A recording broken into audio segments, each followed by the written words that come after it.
முதல் வாசகம். திருத்தூதர் பணிகள் நூலிலிருந்து வாசகம்.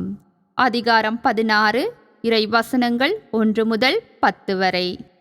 அந்நாள்களில் பவுல் தெருபை, லிஸ்திரா ஆகிய நகர்களை வந்தடைந்தார்.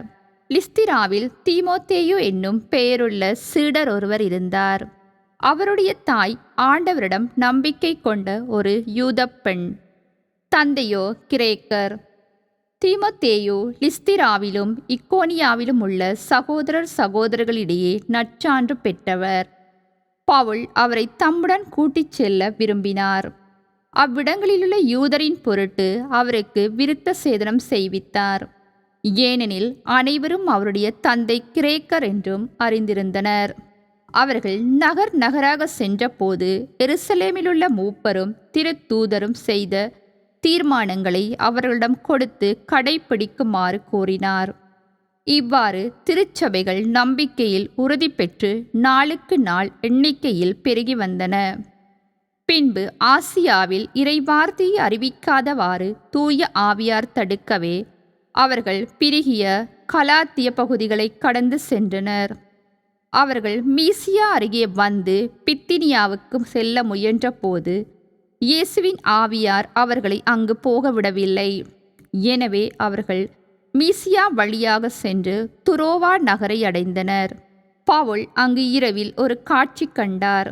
அதில் மாசிதோனியர் ஒருவர் வந்து நின்று, நீர் மாசிதோனியாவுக்கு வந்து எங்களுக்கு உதவி செய்யும் என்று வேண்டினார்.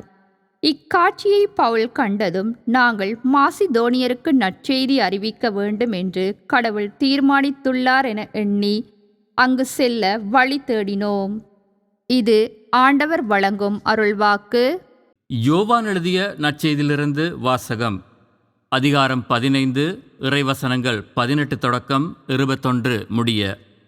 அக்காலத்தில் இயேசு தம் சீடரை நோக்கி கூறியது: உலகு உங்களை வெறுக்கிறது என்றால் அது உங்களை வெறுக்கும் முன்னே என்னை வெறுத்தது போல் என்னை வெறுத்தது என்பதை தெரிந்து கொள்ளுங்கள்.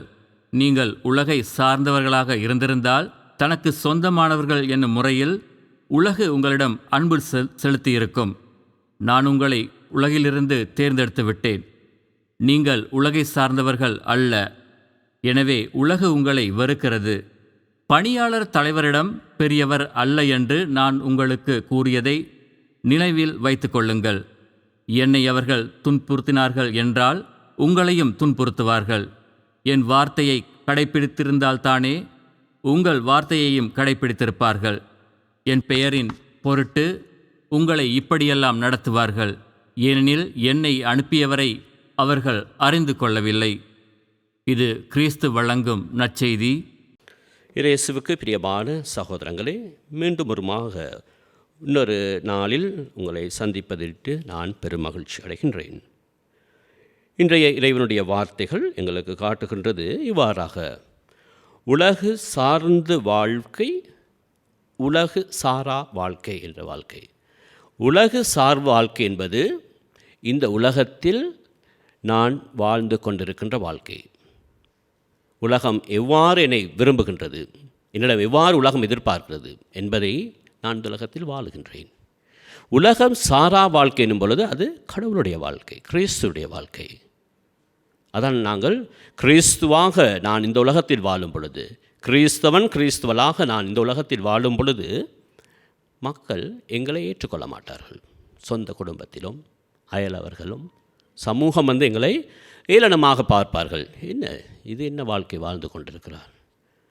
ஆகவே இந்த வாழ்க்கை முறை வாழ்வது தான் உண்மையாகவே கிறிஸ்தவ வாழ்க்கை. ஆகவே இந்த கிறிஸ்தவ வாழ்க்கை என்பது உலக சாரா வாழ்க்கை. ஆகவே இந்த உலக சாரா வாழ்க்கைக்குள் நான் வாடும் பொழுது சில நேரங்களில் சமூகம் எங்களை வெறுக்கும். எங்களை வெறுத்து ஒரு எங்களுக்கு ஒரு பட்டத்தை கொடுக்கும். இவ்வாறு தான் வாழ்க்கை, இதுதான் வாழ்க்கை முறை என்பதை.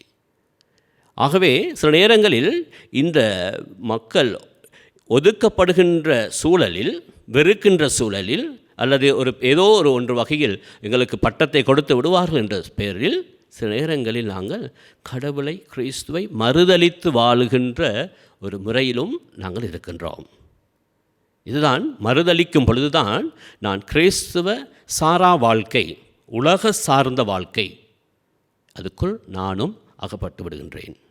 ஆகவே இன்றைய வாசகம் முக்கியமாக எங்களுக்கு உலகு உங்களை வெறுக்கிறது என்றால் அது உங்களை வெறுக்க முன்னே என்னை வெறுத்தது என்பதை தெரிந்து கொள்ளுங்கள் என்று சொல்லி. ஆகவே இந்த வெறுப்புக்கு உள்ளாகின்றவர்கள் யார் என்று சொன்னால் உண்மையாகவே இந்த கிறிஸ்துவ வாழ்க்கைக்குள் வாழ்ந்து கொண்டிருக்கின்றவர்கள். ஆகவே இன்றைய நாளில் முக்கியமாக இறைவனை பார்த்து மன்றாடுவோம். எங்களுக்குள் அந்த கிறிஸ்தவ பண்பு எங்களுக்குள் அமைய வேண்டும்.